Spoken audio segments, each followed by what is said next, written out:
What's going on, everybody? This is Black Men Sundays. I'm your host, Corey Sylvester Murray. We're talking about generational wealth. We're talking about finance. And of course, we're talking about business. It's a Black Man Sunday. Time to put all childish things away. I refuse to be the man I was yesterday. Gotta put my best foot forward and elevate. And before we introduce today's guest, my man Eric from Huntsville, Alabama, who do you have for our Black Men Sunday spotlight? Hey, Corey, thanks a lot, man. Man, I got a brother on here that I'm surprised. Well, let me back up. You know, when we do these spotlights, I look at it as Black history is really celebrated or should be celebrated starting on January 1st and end on December 31st. Because there's a lot of brothers that we don't know about. And I enjoy doing this because I find a lot of different things that or research a lot of people who I didn't even know about. And, you know, a lot of people know, so I like bringing that to attention. So this next brother I'm going to bring, his name is Charles Jackson French. And I'm surprised they haven't done a movie or more people know about him. But anyway, Charles Jackson French, he was a Navy sailor. And I'm going to say, you know what? This brother was a real life Captain America. Now check this out.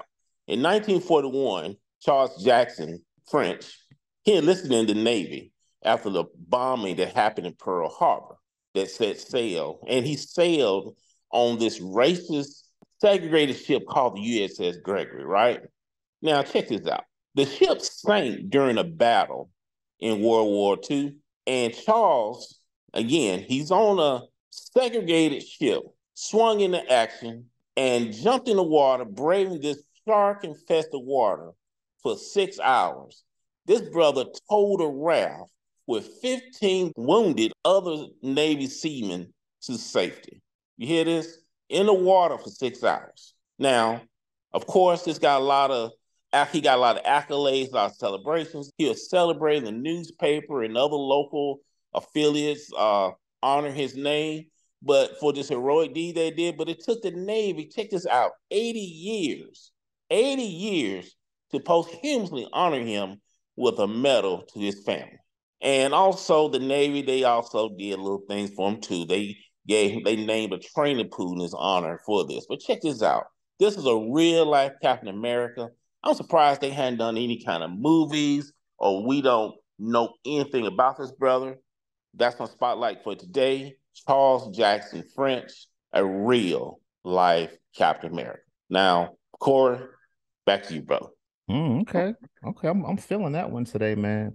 And I can't wait to introduce today's guest, man. We got Kwamane Harris on here. This brother's the author of Pushing the Generations Forward.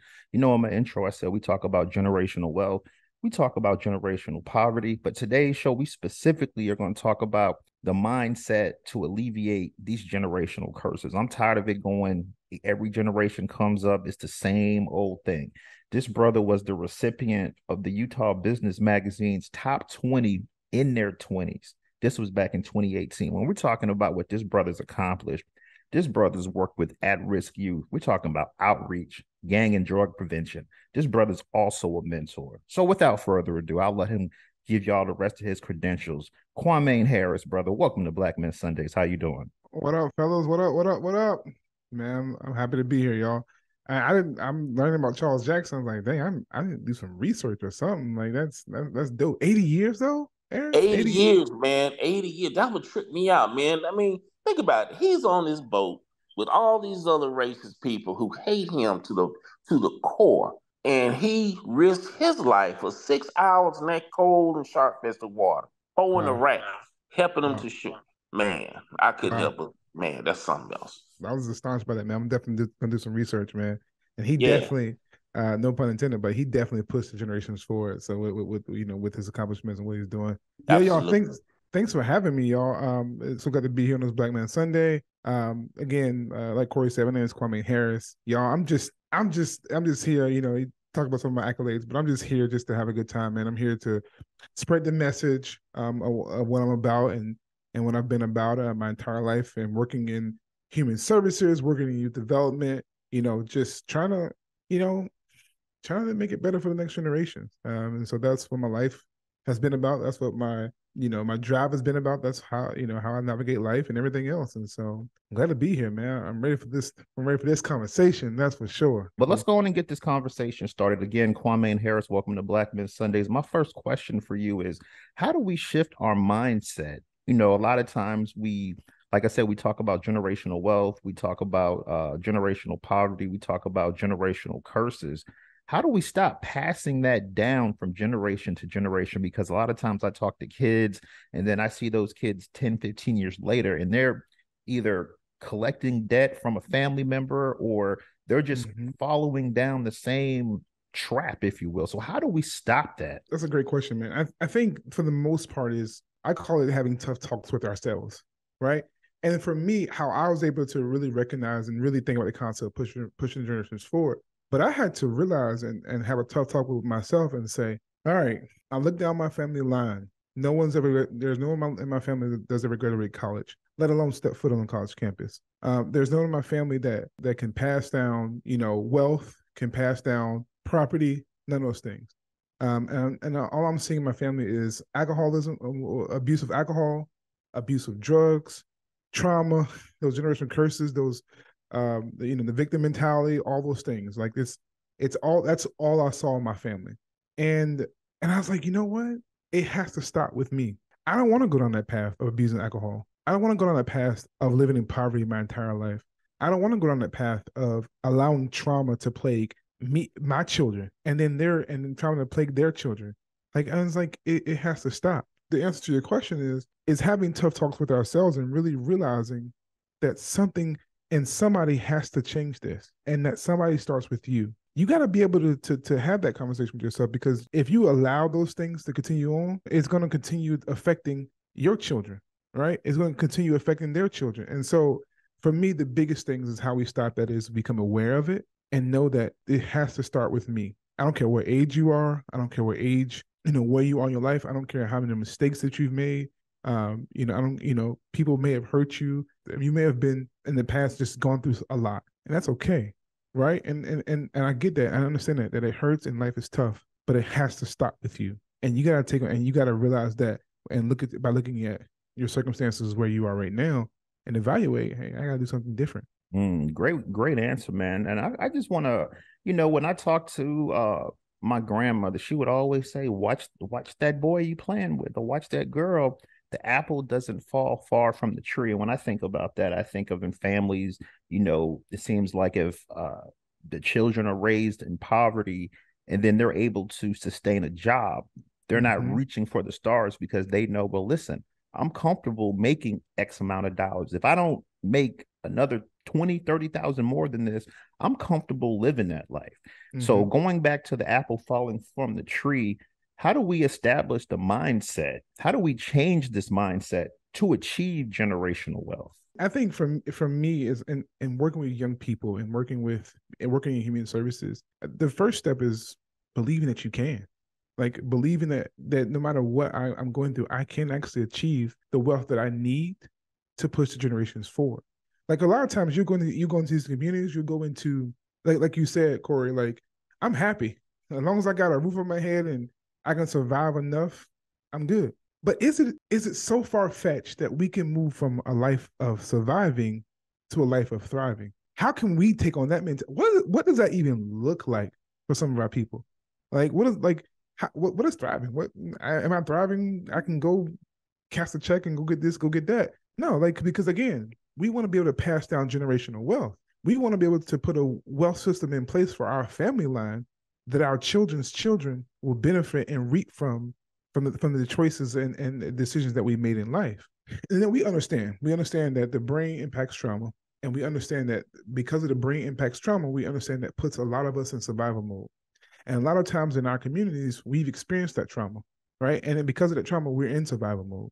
But we have to start shifting our thinking that, hey, I don't have to be in survival mode. Like I can move from that life of just surviving to a life of thriving.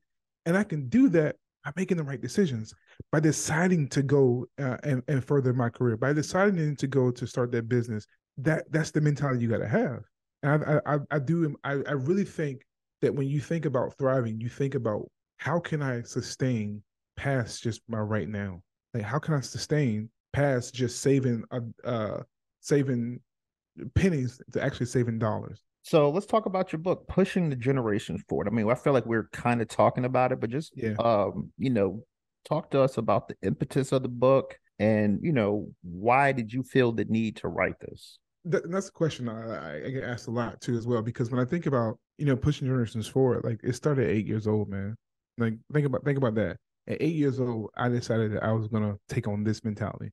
Now at 8 years old, I didn't know what I was really saying, but I knew based on what I saw in my family, I knew based on living in poverty, and I knew based on the trauma that I had experienced and my siblings and that we experienced that I gotta do something different. Like, I was growing up seeing drug addicts, growing up seeing, like what the effects of drugs would do to a person. I was like, I can't do that. At 8 years old, I was like, it hurts too much and it's too much. And so I decided in that moment that I was gonna figure out ways to push the generations forward. Now, my initial way was football, but I didn't make it past Division 3 football and I didn't start. So football wasn't it. But I knew whatever I would do, I would make sure that I would go all out for it so that I can be successful, so that I can find a way to build generational wealth, so that I can find a way so that my children will never have to worry about what I had to worry about growing up. And so I found that way through education. And through education, I became the first generation college student. Through education, I became a first generation professional. Through education, I was able to move into places and different areas where I am allowed to build that generational wealth. Now, the main point of that is, I think for me, is it all started at 8 years old because I wanted something different from my life. And so, and the part of what the book talks about is, no matter who you are, where you are, and what you've gone through, you got to find a way to make it better for the next generation. Your choices, even at a young age, will affect the next generation. And how can you ensure that you're making the right choices so that your children's children will never have to worry about the things that you have to worry about? Your children's children will never have to worry about poverty. Your children's children will never have to worry about trauma. They would never have to worry about, those generational curses that have plagued your family line for years. That mentality is the reason why I wrote the book Pushing Generations Forward. So I think a lot of times we all, when we go through life and through experiences, we lack those purposes. We lack purpose. And because we lack purpose, like what we're doing and why we're doing it gets unclear. And so Pushing Generations Forward allows us to understand that, hey, everything you're doing, despite what you've gone through, is for the next generation. Every move I make is for the next generation. Getting a master's degree wasn't for me, it was for my children's children. Being a first generation professional, it wasn't for me, it's for my children's children. Right. And so every move I make and everything I've tried to do has been attributed to my children. And I don't even have children yet. And that's what I mean by, like, that's the mentality you gotta develop early on, or wherever you are, so that you can make sure that you're doing it for those that will come after you. Because that's what life is all about, in my opinion. All because I can't take wealth with me.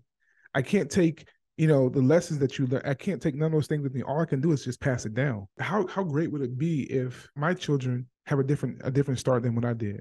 What more can they achieve?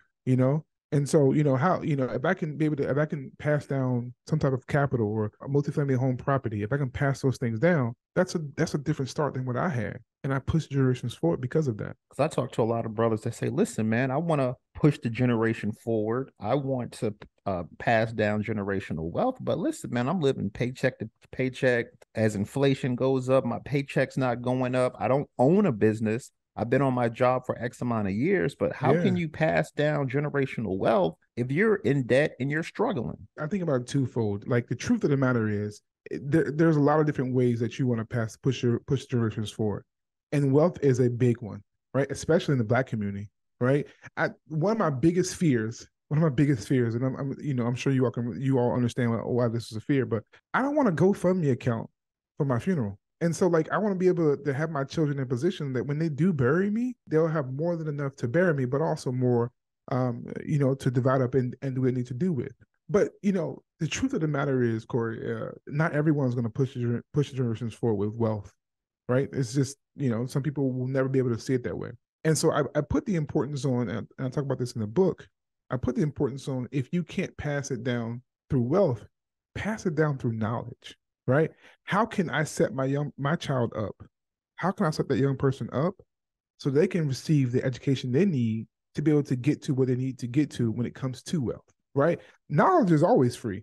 YouTube is free. Khan Academy is free, right? Up to a certain extent, but I think for the most part, it's free. And so how can I help educate them so that they can have the education they need to obtain the wealth that they need?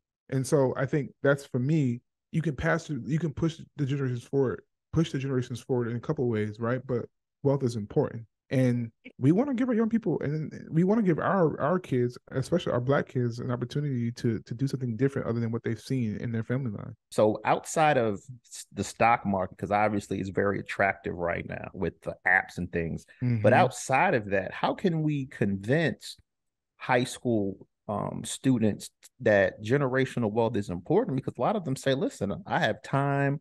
I'm not even a high school graduate yet. Why should I care about generational wealth now? I think it's hard because I think they should start teaching financial education in middle school, maybe in some forms in elementary school as well. How do we help our young people have that conversation? This isn't going to be taboo, what I'm about to say, so bear with me. I think we have to start with the parents, because I think all learning is understanding relationships, and no significant learning can happen without a significant relationship. And so one of the reasons why when we talk about the financial literacy and it falls flat on, especially on our communities, is because that we don't have a really good relationship with it, because maybe we haven't seen it. And so when we get to that foreign language, when we get to that foreign thinking, it becomes scary. And what do we do when things become scary? We tend to shy away from it. So I think when we talk about financial literacy and we talk about trying to develop the mindset in our young people, I think it has to be in tandem with the families, with the parents. How can we create a curriculum or create a source of community around financial literacy within the homes, with the parents, and also with the young people? Because if they can see their parents talk about it in relationship to how they navigate life, then that, because of that relationship, they'll have a better relationship with finances. I think the angle that we should take is being realistic and saying, okay, let's bring your parents in on this. Well, what does this make you think when you see this? And if they're close with their parents, that's going to set a trigger off in their head of like, okay, this is something important. And so therefore, if it's something important, I can relate to it by the conversations I'm having with my parents. Because we can come in like we being youth development, I understand that I'm only powerful when I have a relationship. And a lot of times the person that's closest to this young person that we're trying to help is the parents or the guardians. And so how can we include them in this conversation and help empower them as well? Because again, a lot of times they're coming in survival mode, and survival mode doesn't have a forward thinking progress to it. And so how do we bring them out of survival mode to help bring their kids out of survival mode as well? Because it becomes a way of life. Pushing the generations forward. I know we're going to have to read the book, but just give us one tip on pushing a generation forward. Because I feel like a lot of people, when we talk about generational wealth, everything it's either stocks, it's either real estate, but no one really talks about the mindset. So if you don't mind talking about that before I let the brother speak.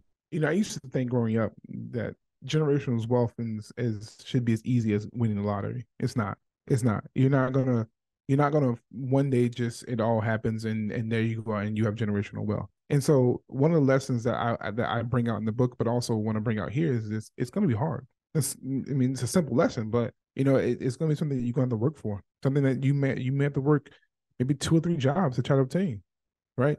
But it's necessary.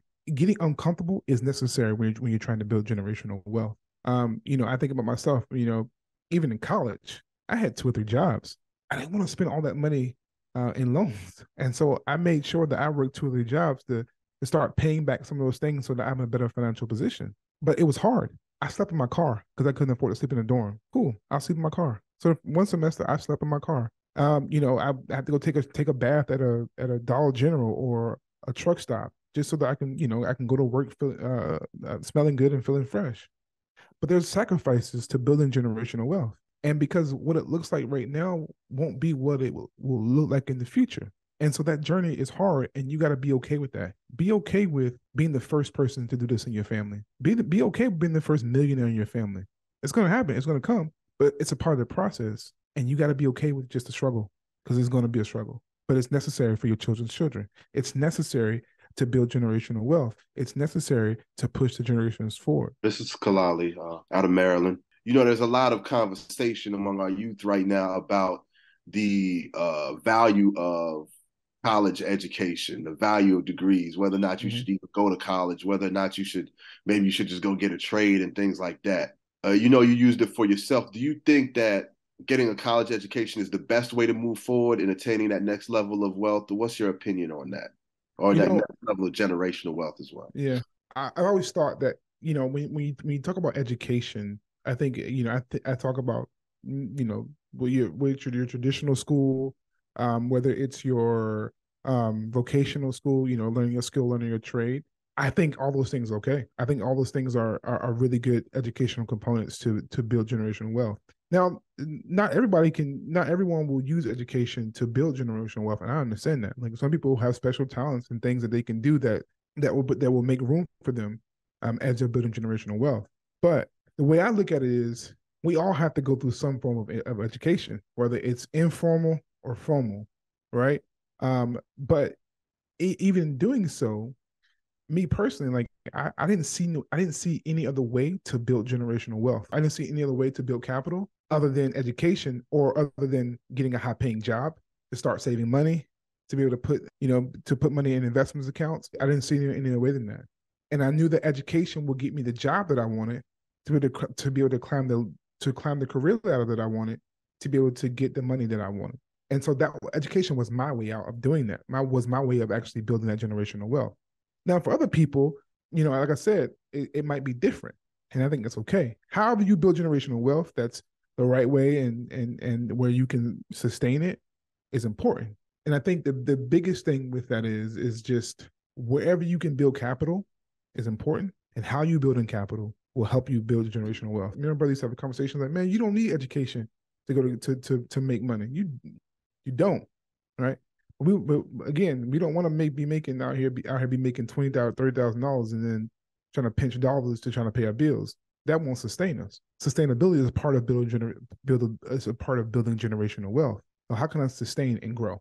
Sustain, grow. And so I think education was that for me. And I think for anyone that has education or a gift that they can use to build capital, it's important. How can you sustain that, and then how can you grow? Yeah, I appreciate that, man. Yeah, I'm definitely everybody. I probably said this on the show before. I'm a proponent of education, so I always like to ask that question. I'm like, well, you're the policy guy. That makes sense. Right.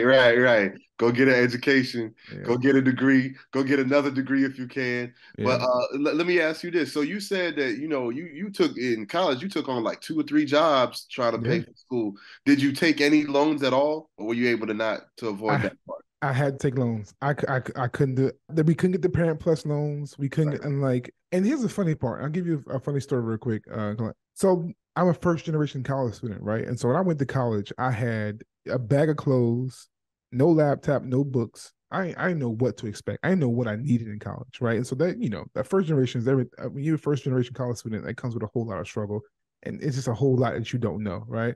But here's one of the most important things that I wouldn't say I regret, but one of the things that I felt like it hurt me financially.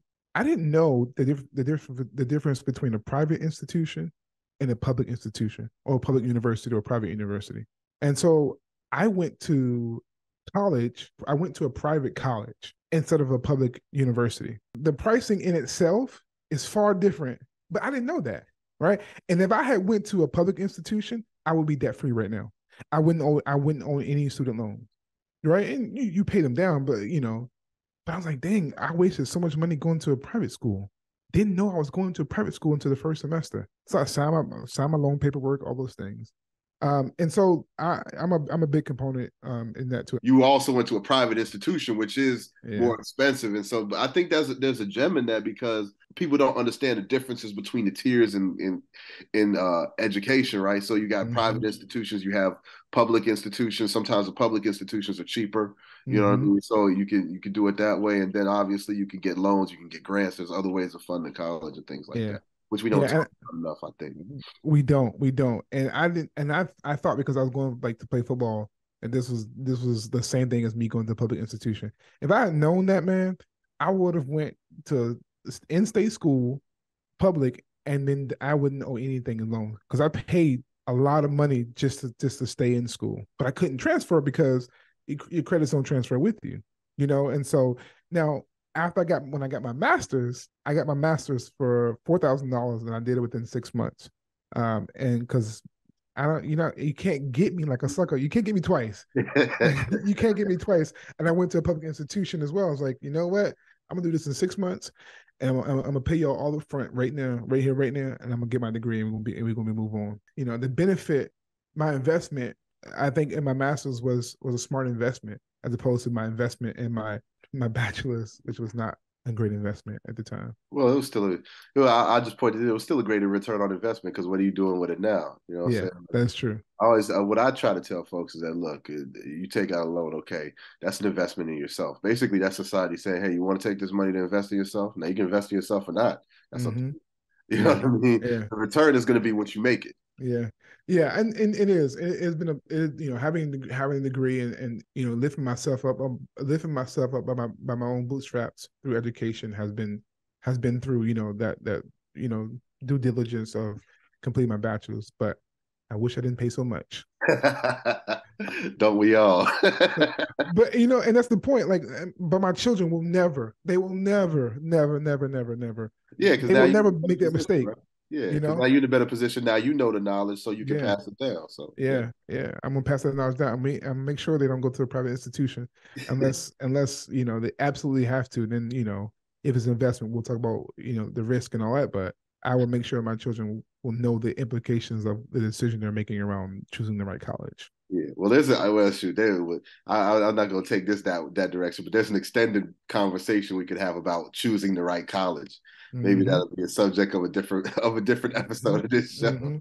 Oh, I could. Oh man, because the college I went to probably I chose it. I mean, I hate to say this, but I think I chose the wrong college. But in hindsight, I don't regret it. But like, I wish I would have done something different in that moment.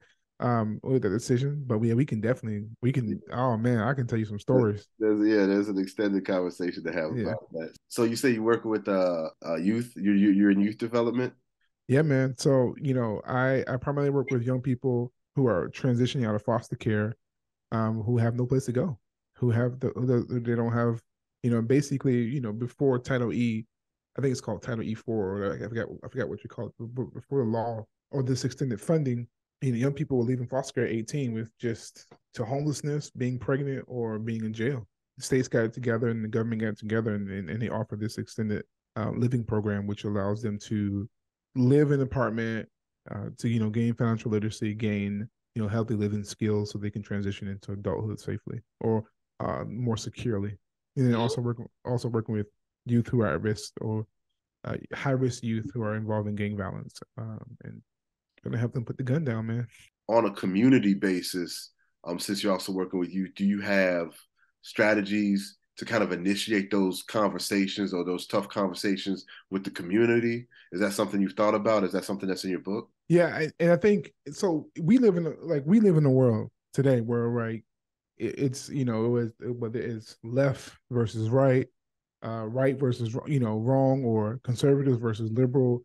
We live in this world, right? And I think that's where we live in.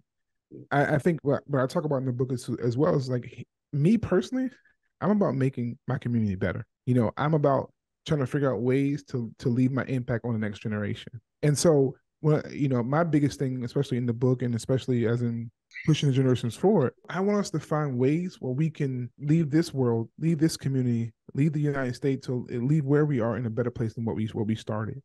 And I talk about like, let's adapt the mentality of pushing the generations forward so that our children's children can benefit from that. And how do we do that? Well, we start with having a conversation about how can we change what we're seeing right here, right now, for the betterment of our young people. And I think it's all about that community conversation, but it's also about forgiveness, forgiving those who hurt you and forgiving yourself for the time that you hurt yourself, right?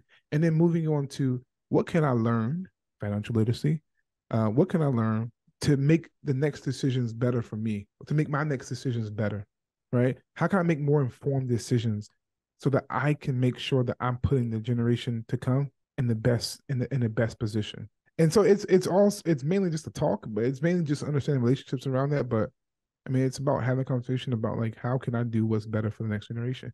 And if we start there as a base, we can go into some stuff. We can go into mental health. We can go into financial literacy.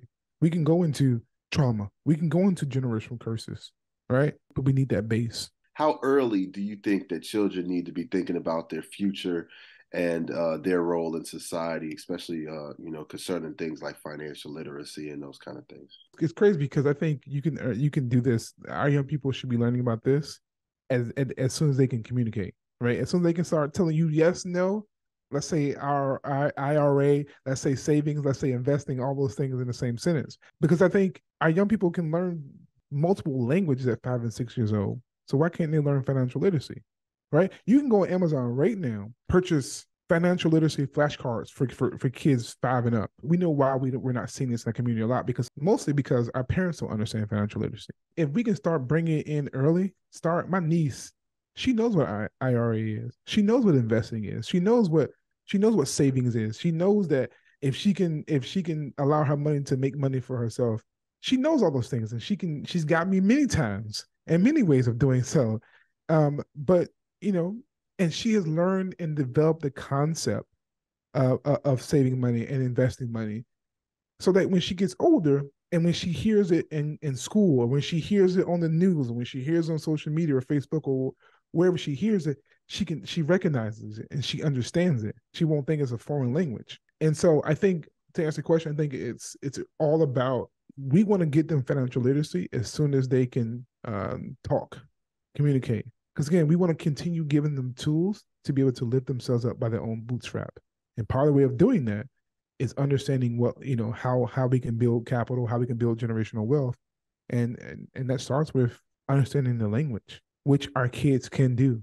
And I think also too, Dr. King talked about, I'm talking about this in the book as well. He talks about like the tools that, we need to lift our own selves up by our own bootstrap. And I think that's how we do it. Our wealth is how we do it. I think Black wealth is important. I think when you think about Black wealth, if we can come together and start to develop that mindset that we want to develop Black wealth within our Black communities, oh man, we're powerful. We give ourselves the boots to be able to do what we need to do to change our communities. And that's the mindset we got to have, because we can change our communities. I mean, it's true. Like, I think people undersell themselves. Like, some of the work I do is like organizational cultural change. And so that also, to me, that also relates to community cultural change. And one of the things that I'm always talking to people about is how they're underselling their own contribution to the culture. It's like, okay, yeah, the culture was here before you got here, but you as a person, especially us living in a democracy, you can change the culture just by changing how you respond, by changing how you interact with other people, and helping other people to realize, oh, wait a minute, it doesn't have to be this way. Like, it could be a different way. Yeah. You got to imagine that it's a different way. You have to, again, as you've been saying, have those difficult conversations. Look yourself in the face and say, well, wait a minute, what am I doing to contribute to the way it is now? And what can I do to change to make it a different way, or a way that I want it to be? So that's an excellent point, man. Yeah, as community at times, and just when you think about organization, you think about individuals who are trying to make a change, right? A lot of times it's our own self. Like, we're in our own way. It's like when you think about transition framework, and I'm sure you appreciate this. You have the stage 1, which is a letting go, RIP, and jumping into the new phase of working, and then the new beginnings. But a lot of times the stage 1 of getting folks to get on board with the change and transition is their own egos. Is, I gotta let this go so that I can think about this differently. Mm-hmm. But a lot of times we don't want to do that. This is okay. Like, this is enough. I don't want to change. And we miss that sometimes. I think when you think about, I agree. I think that when you think about changing as a community, there has to be some RIPs in the way we used to do things, in the way we used to accept things. We don't accept that anymore. We don't accept, living paycheck to paycheck anymore. We don't accept having a GoFundMe for my funeral. We don't accept those things. Like, and that's how we get into the new phase of thinking about Black wealth, in my opinion. All right, get the book, y'all. Get the book. I promise you. Where can we get it? What's the name of it? Where can we get it? Yeah, so the book is called Pushing the Generations Forward. You can get it on Amazon. You can get it on Kindle. You can get it on barnesandnoble.com. You can get it on walmart.com, target.com, all the places. You can really just Google it and you can find it. Or you can go to my website at pushingthegenerationsforward.com, and that's pushingthegenerationsforward.com. I appreciate that assist, Kalali. No doubt. You No know how doubt.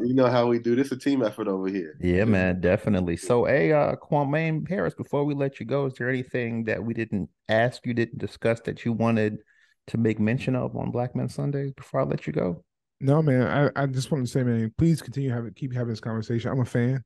Especially on Sundays, we can get into like all that, but I really appreciate what you guys are doing, man. Just keep going. Like, I'm a listener. I'm a viewer now for sure, and empowering folks through wealth is important, man. And I brought it up in the book, and I'm glad that we get a chance to have this conversation. So please make sure y'all go check out the book, man, and let me know what you think. Definitely, we're going to do that. And my final question that I ask all of our guests: did you enjoy your time on Black Men Sundays? Man, when y'all gonna invite me back? That's the question. Absolutely. Okay. Absolutely. It's a great time. It's a great time, man. This conversation is real. And you said it's gonna be conversation based, and it definitely was. I feel like we were just having conversation, man. Yeah, man. That, like the guest last week said, that barbershop real talk, and that's what we do on here. We're trying to spread the word. So, brothers, all the excuses of, oh, I didn't know, you know now. You Yeah. have something to listen to. I mean, we're on season 2 right now. So I appreciate you, Kwamane Harris, for coming on Black Men Sundays. I'm glad you enjoyed your experience. And we'll probably have you back in the near future. So with that said, enjoy the rest of your Sunday, brother. All right, man. Thanks so much, man. Appreciate y'all. It's a black man's son.